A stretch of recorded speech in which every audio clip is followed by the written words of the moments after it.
नमस्कार, मैं श्यामगिरी। आप देख रहे हैं टीएफडी इंडिया न्यूज 24। टीएफडी इंडिया न्यूज 24 में आप सभी दर्शकों का स्वागत है। सरकार गिरने जा रही है। प्रधानमंत्री मोदी इस्तीफा दे देंगे। इमरजेंसी लगाने की भी तैयारी हो रही है। अब यह बात मैं तो नहीं कह रहा हूं, यह बात राहुल गांधी ने कही। फिर एक बार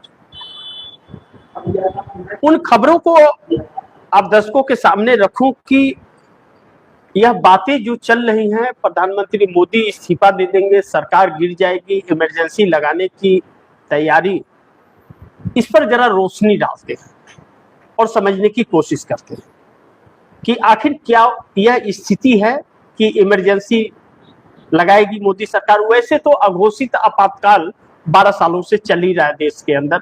न तो किसी को बोलने की आजादी, न तो किसी चीज पर कंट्रोल, देश को बेचा जा रहा है किसी खास व्यक्ति को। यह सारी चीजें हैं। न शिक्षा स्वास्थ्य की बात है, सरकारी स्कूलों को बंद किया जा रहा है, बैंकों में घोटाले चल रहे हैं, शेयर मार्केट क्रैश हो रहा है, रुपया लगातार गिर रहा है, खजाना, विदेशी खजाना खाली हो चुका है, कर्ज के ढेर पर सरकार बैठी है। यह सब तो पहले से चल रहा है। अब ऐसी कौन सी बात हो गई कि जिसको लेकर के इमरजेंसी लगेगा, राहुल गांधी ऐसा कहने लगे। राहुल गांधी ने जो कहा बड़ी महत्वपूर्ण है। राहुल गांधी ने कहा कि देश में लग सकती है इमरजेंसी, मोदी 1 साल के भीतर छोड़ेंगे पीएम का पद, यानी कि इस्तीफा दे देंगे। यह राहुल गांधी का बड़ा बयान आ जाया है कि प्रधानमंत्री मोदी इस्तीफा दे देंगे।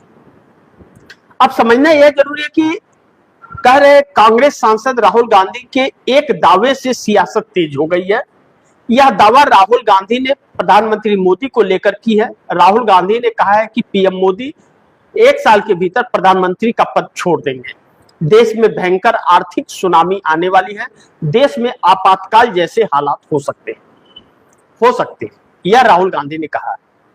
यह बयान राहुल गांधी ने कल दिया और आज खबरों का बौछार हो गया।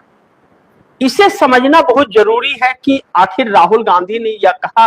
और एक बात और कही राहुल गांधी ने, जो बड़ी चौंकाने वाली है और गौर करने वाली है।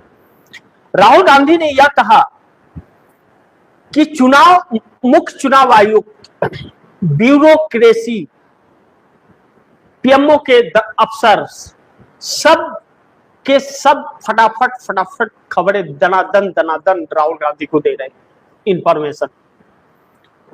यहां तक information bureaucracy leader of opposition Rahul Gandhi को दे रही है, सरकार की ब्यूरोक्रेसी दे रही है कि मंत्रियों के बच्चे जो हैं वह कहां और क्या कर रहे हैं।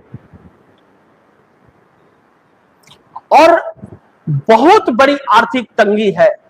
इस सरकार की व्यवस्था जो है, राहुल गांधी के कहे अनुसार मैं कह रहा हूं कि जो रेड लाइन किसी चीज का क्रॉस होता है ना, रेड लाइन क्रॉस नहीं करना है। यानी कि अंतिम छोर जो होता है किसी भी चीज का, पहाड़ का अंतिम छोर, अब वहां से अगर आप लुढ़क गए नीचे तो एकदम गड्ढे में चले जाओगे, खत्म हो जाओगे। फिर उसके बाद इतनी हाइट रहेगी कि नीचे गिरोगे तो बचने की उम्मीद नहीं रहेगी। तो इस देश की व्यवस्था रेड लाइन को क्रॉस करके अंदर डूब गई है।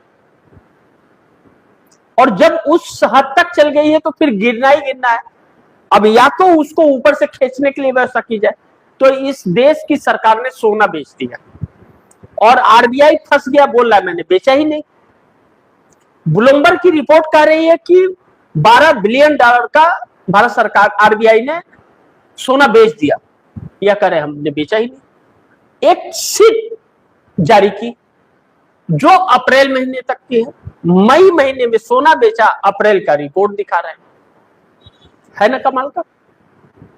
तो अगर इतनी बड़ी बात $12 बिलियन का बात अगर छिपा दिया जा रहा है, इतनी बड़ी रकम, तो और क्या क्या छिपाया गया होगा आप सोचिए। अब जब व्यवस्था चरमरा गई है और रेड लाइन को क्रॉस कर गई है, शेयर मार्केट लगातार क्रैश हो रहा है, बाहर के व्यापारी हमारे पास आ नहीं रहे हैं, पैसे इन्वेस्ट कर नहीं रहे हैं, और हमारे देश की सरकार जिन्हें सब्सिडी देती है, जिन्हें टैक्स में छूट देती है, अंबानी अडानी, या हमारे देश से पैसा निकाल करके अमेरिका में इन्वेस्टमेंट कर रहे हैं, अमेरिका में कर रहे हैं, लाखों करोड़ों रुपए का इन्वेस्टमेंट वहां कर रहे हैं, वहां के लोगों को नौकरी देने की बात कर रहे हैं। हम 15,000 लोगों को देंगे, हम 1 लाख लोगों को रोजगार देंगे, वहां की जीडीपी बढ़ाने में, यहां लूटने में लगे। और अब हमारे देश के अंदर मैन्युफैक्चरिंग सेक्टर तकरीबन बंद वाली स्थिति में, और एमएसएमई तो पूरी तरह से ध्वस्त हो गई है। लेकिन बजट लगातार जा रहा है, मंत्रियों के बजट लगातार मिल रहे हैं, वह बजट इन्वेस्ट कहां हो रहा है? सब जेब में जा रहा है। जिस तरह से लूटा खसोटा गया है देश को, अब देश में कुछ ऐसा बचा नहीं है, पूरी तरह से क्लैप्स कर गई है। 6 महीना पहले राहुल गांधी ने कहा था कि व्यवस्था क्लैप्स कर गई है, डेड इकोनॉमी है, डेड इकोनॉमी की बात कही थी, और यह बात ट्रंप ने भी कही, भारत की डेड इकोनॉमी है। और इस बात पर चर्चा राहुल गांधी पार्लियामेंट के अंदर करना चाहते हैं, सरकार ने। अब एबीपी न्यूज की एक खबर मैं बता रहा हूं आप दर्शकों को, जो आज उसके वेबसाइट पर पढ़ी। एबीपी न्यूज का वेबसाइट, यह तो मोदी का है चैनल, इनके गुणगान गाता है। अब यह कह रहा है कि 1 साल के भीतर नरेंद्र मोदी नहीं होंगे प्रधानमंत्री। राहुल गांधी का बड़ा दावा, कहा कि राहुल गांधी और पीएम मोदी राष्ट्रीय आदिवासी प्रोफेशनल कॉन्क्लेव को संबोधित करते हुए कांग्रेस सांसद राहुल गांधी ने कहा कि देश में भयंकर आर्थिक तूफान अब आ रही है जिसे कोई नहीं रोक सकता। यह बात राहुल गांधी ने कही। अब यह कहने के बाद तूफान मच गया लीडर ऑफ अपोजिशन के, लेकिन राहुल गांधी की उस बात पर ज्यादा ध्यान देने की जरूरत है कि अगर सीईसी चीफ इलेक्शन कमीशन यह कह रहा है कि हमारे हाथ में कुछ भी नहीं है, मैं अपनी मर्जी से कुछ नहीं कर रहा हूं, और ऐसा ऐसा किया जा रहा है, ब्यूरोक्रेसी अगर कह रही है कि सरकार के अंदर इतने घोटाले चल रहे हैं और पूरी तरह से व्यवस्था चरमरा गई है, संभाल में नहीं आ रहा है, अब करे तो क्या करे, हमारे बस में अब नहीं रहा। पीएमओ के अंदर से अगर खबर लीडर ऑफ अपोजिशन तक पहुंचती है कि हमारे हाथ से परिस्थितियां निकल चुकी है, सब कुछ खाली है, बस हवा हवाई चल रहा है, टाल मटोल किया जा रहा है कि कुछ अकस्मात कुछ अच्छी खबर आ जाए कि ताकि हम संभल जाए, लेकिन कुछ उम्मीद नहीं दिख रही है। अब सोना बेच दिया गया, सोना तो आपातकाल में ही बेचा जाता है, सोना तो यूं ही कोई नहीं बेचता। अब एक आम व्यक्ति अपने घर का सोना नहीं बेचता, चाहे कितने भी बड़े संकट आ जाए, उससे वह निकलता है, कर्ज लेता है, कुछ भी करता है ब्याज पर, लेकिन सोना बेचने की नौबत आ जाए, यानी कि इसका मतलब न तो आपको कर्ज मिल रहा है, न तो आप कर्ज को चुकाने वाली स्थिति में हो, आपकी आय नहीं है कि आप कर्ज को चुका पाओगे, तो ऐसे हालात में जरूरत है आपको, तो आप सामान ही बेच देते हो कि चलो हमें ब्याज भी नहीं देना पड़ेगा, सामान बेच देते हैं, फिर पैसा होगा तो देखेंगे। यह तो आपात सी परिस्थिति होती है ना, जब सारे रास्ते बंद हो जाते हैं। इसके बावजूद भी अगर आप स्थिति को नहीं संभाल पा रहे हो, हाथ से चली गई, तो फिर रास्ता क्या है?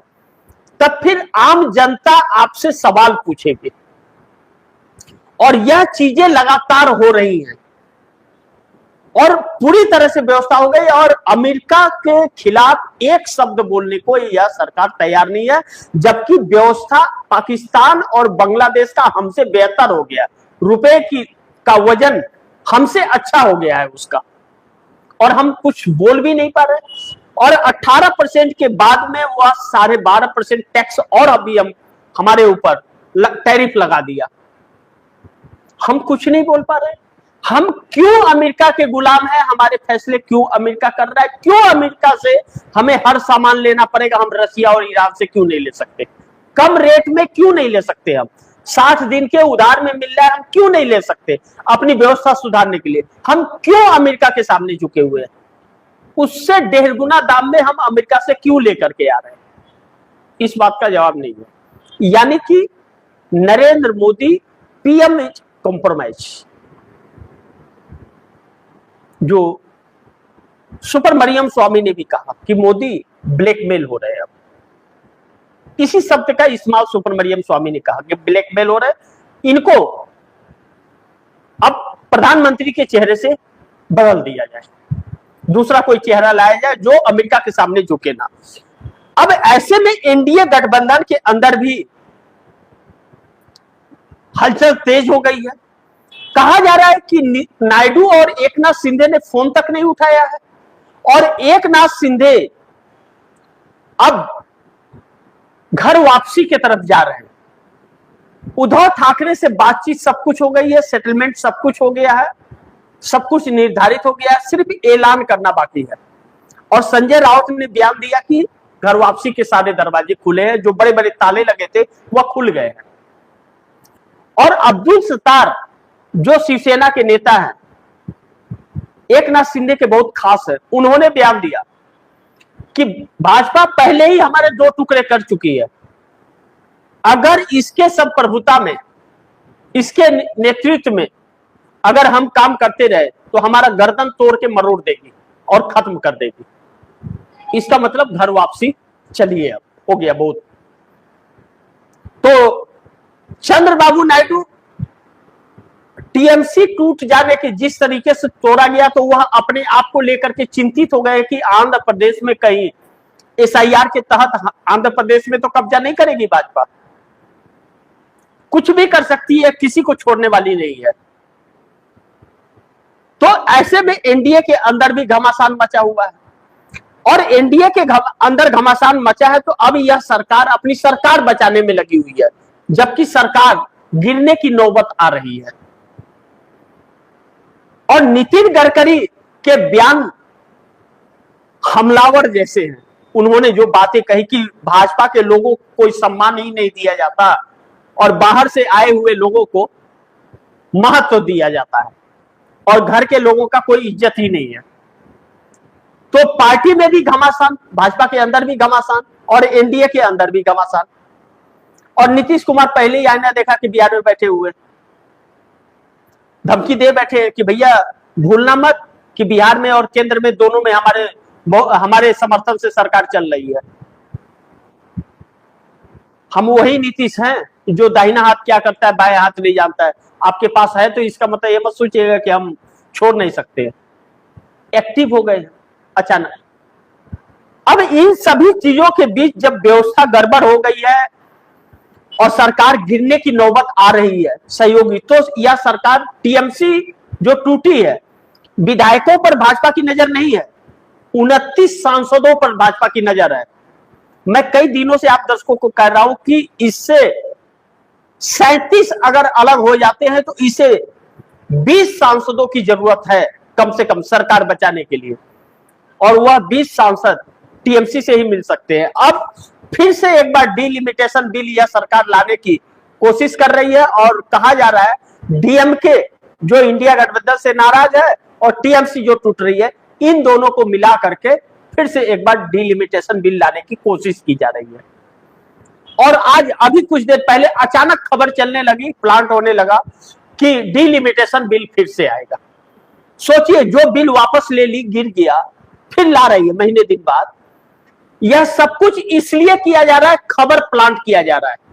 इस सरकार को 360 सांसद चाहिए उसे पास करने के लिए, डिलिमिटेशन संविधान संशोधन के लिए 360 की व्यवस्था है नहीं। और यह खबर जो राहुल गांधी ने इमरजेंसी वाले हालात और अफसरों द्वारा मिल रहे इंफॉर्मेशन, यानी कि अफसरों के अंदर भी हलचल बहुत तेज है कि अब यह सरकार कभी भी गिर सकती है या इमरजेंसी लगाने की हालात हो सकते हैं कि जब इस सरकार को बचने की उम्मीद नहीं होगी तो इमरजेंसी लगा देगी।